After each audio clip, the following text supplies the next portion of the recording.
Yes, nafikiri kwamba watu wengi watakuwa wamefurahia sana hiki kitendo ambacho kimetokea hapa kwa Mr. Pasali. Ni kwamba Mr. Pasali anaonekana kabisa ameamua kuachana na swala zima la kuwa mlevi, na kama ulivyoweza kuona hapo ni kwamba alikuwa akimtafuta binti ambaye anaitwa Kiduchu. Kiduchu kwa sasa anaendelea kutongozwa na huyu mwamba.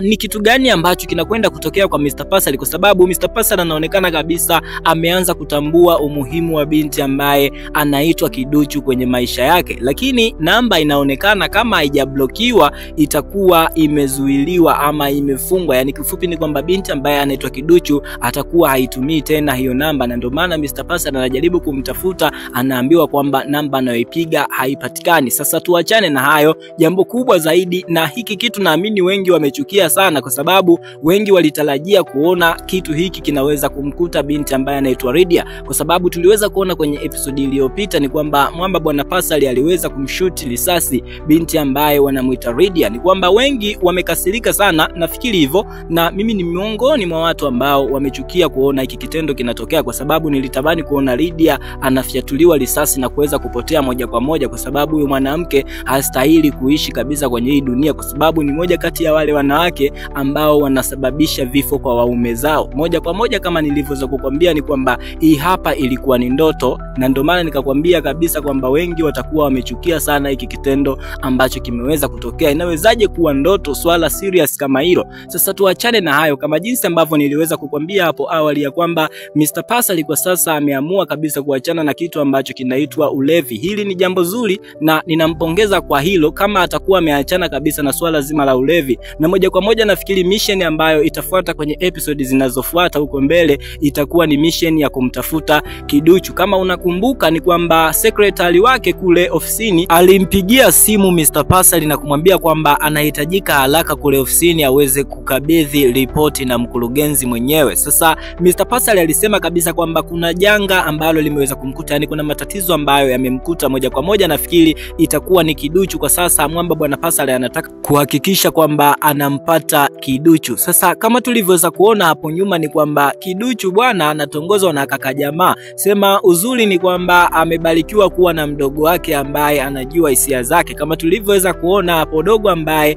wanamuita Kitundu amemshambulia vikali sana huyu dogo ambaye anamtongoza dada yake. Hiki ni kitu ambacho nafikiri wengi watakuwa wamekifurahia, kwa sababu bwana mdogo bwana ni kinganga. Yani kiufupi ni kwamba dogo ni kinganganizi. Nafikiri ili jiwe ambalo amepigwa na bwana mdogo ambaye anaitwa Kitundu litakuwa linamfaa kabisa, kwa sababu hataki kuelewa. Umeambiwa upendwi, achwa, yani uachike, usipende kufuatilia mambo ambayo hayakuhusu. Wanawake wengine wameumbwa kwa ajili ya wanaume wengine. Yani kiufupi ni kwamba anatakiwa kujifunza kusahau, yani aachane na vitu ambavyo vinaitwa hisia na shobo. Yes, lakini pia moja kati ya matukio ambayo yalikuwa ni muhimu sana humu ndani, nafikiri wengi mtakuwa mmeenjoy, lakini wengi mtakuwa mmekasirika. Ni kwa nini ninasema kwamba wengi mtakuwa mmeenjoy? Ni kwa sababu huyu mama ambaye wanamuita Bikauye, mama yake na Mr. Pasali, ameonekana kuwa mtihani mzito kabisa kwenye maisha ya binti ambaye anaitwa Lydia. Na hiki ni kitu ambacho nimekifurahia, kwa sababu imekuwa ni changamoto nyingi sana Lydia ameanza kuzipata mara baada ya mama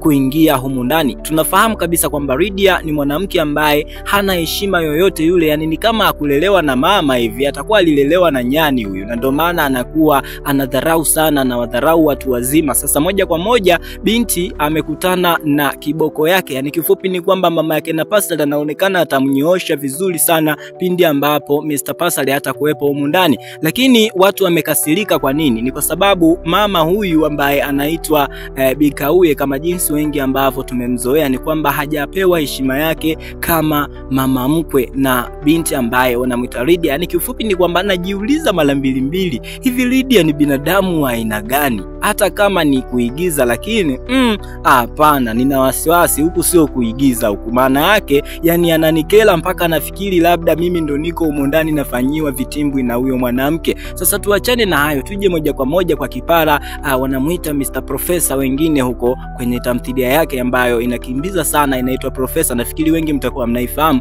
Ni kwamba mke wake bwana ambaye wanamuita Aisha Chogo ni binti ambaye kama unavyoona amejaliwa uzuri mashallah, yani kila kitu anacho, shepo anayo, sura anayo, Kama unavyoona tabasamu hilo hapo, lakini amekosa kitu ambacho kinaitwa uvumilivu. Ni kwamba tunafahamu kabisa Profesa hawezi kupeleka moto huko kitandani kama jinsi ambavyo mke wake anadai, lakini hakutakiwa kufanya hivyo kwenda kumchiti kwa mwanaume mwingine. No, hakutakiwa kufanya hivyo kabisa, yani kwa sababu moja kwa moja tunajua kabisa hawa watu wawili wanapendana, ila changamoto ndio hiyo hapo, kufikishana kwenye milima. Hilo ndio changamoto kubwa sana. Nafikiri hiki kitu kinatibika, yani hakuna kitu ambacho hakina tiba yake. Kwa hiyo moja kwa moja nafikiri binti ambaye anaitwa Aisha Chogo asingetakiwa kuhangaika kabisa na wanaume wengine. Kitu ambacho alitakiwa kufanya hapo ni kutafuta suluhu la kuweza kumsaidia mume wake ambaye wanamuita Kipala. Tuachane na hapo, tutakuja kupaangalia tena huko mbele. Sasa nikwambie tu kwamba moja kati ya vitu ambavyo nimevikubali sana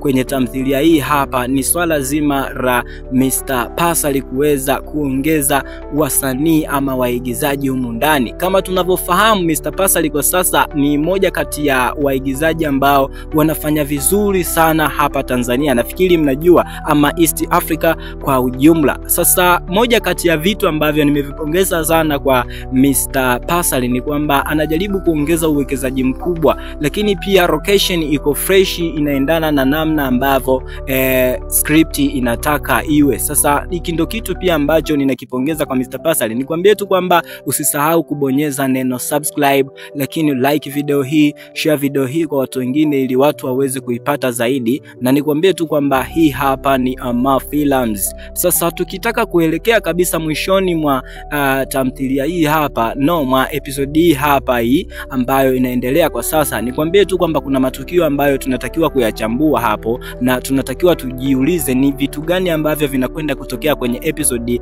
inayofuata. Kama kawaida, dogo ambaye wanamuita Chadi kwa sasa anaachika na kuachwa, yani kifupi ni kwamba hana pa kwenda. Kama tulivyoweza kuona, amefumaniwa na Chimami, moja kwa moja amefukuzwa kule nyumbani. Sasa ataishi wapi?